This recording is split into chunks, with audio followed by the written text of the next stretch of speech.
એના પછી ચૈતર મહિનાની એકમ જે હું ધૂણું છું હાલમાં, ચૈતર મહિનાની એકમ એટલે કે ચૈતર મહિનો શરૂઆત થવાનો તો રાતે 12 વાગે તારીખ બદલાય, 12:30 વાગે પરવીનભાઈ રાવળદેવ કાઠિયાવાડના જે સ્ટેટ પ્રોગ્રામ ઉપર જે માતાજી વિશે જે બોલો એ એમનો હું વિડીયો જોતો હતો અને એમને એક ઇતિહાસ મેલડી માતાનો કોઈ નાગણી વિશે કીધો.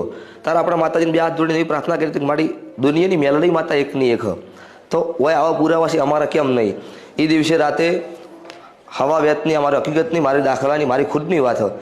આજે હું ધૂણવા બેહું ગમે તે જગ્યાએ બેહું ઉઠું, હું કદી જીવનની અંદર લગભગ મારા 99% મારા મનથી મેં જૂઠું નહીં બોલ્યું.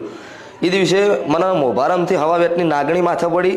અમારો ઘરનો પરિવારની સાક્ષી છે મારી ફેમિલીનું. અને રાતે 12:30 વાગે મારા ઉપર નાગણી પડી અને એથી મને માતા મેલડી માતાજીનો પવન ચાલુ થયેલો હોય. એટલેથી હું કાળુ હીરાની મેલડી નામ તરીકે ધૂણું છું. આજે જગતની પબ્લિક આવો હોય, માતાજી એમની શ્રદ્ધા મનોકામના પૂર્ણ કરે. એટલે પાંચમના દિવસે બેન આવેલા. અત્યારે આપણે કોઈ મુલાકાત નથી, કોઈ ઓળખે નથી, કેમ કે શ્રદ્ધાળુ વિશ્વાસુ અત્યારે માણસ ગમે તેટલા કિલોમીટરથી આવે છે અહીંયા. એટલે જ્યારે ગાદી ચાલુ થઈ બેન આવ્યા એટલે બેનનો માતાજીએ એક જ પ્રશ્ન પૂછ્યો હતો, જે કે ધૂણવાની રીતથી અમારી